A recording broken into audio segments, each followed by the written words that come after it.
জাফরানি পোলাওয়ের মধ্যে এবার চলে যাচ্ছে ঘি। ওরে কতটা, এতটা সাবাস! দেখো ঘিয়ের পুরো বন্যা বয়ে যাচ্ছে।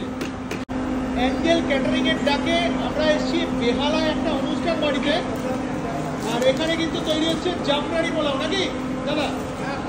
দেখো জাফরানি পোলাওয়ের মধ্যে এবার চলে যাচ্ছে ঘি। ওরে কতটা, এতটা সাবাস! দেখো ঘিয়ের পুরো বন্যা বয়ে যাচ্ছে। জাস্ট লক্ষ্য করুন। এই এবার একেবারে সব কিছুর মিক্সিং চলছে, দেখুন জাস্ট লক্ষ্য করুন। বাহ, যা সুস্বাদু গন্ধ বেরোচ্ছে ভাইরে ভাই, আমার মনে হচ্ছে তারপরে একটা পুরি আর টুক করে খেয়ে জাস্ট দুর্দান্ত। দেখুন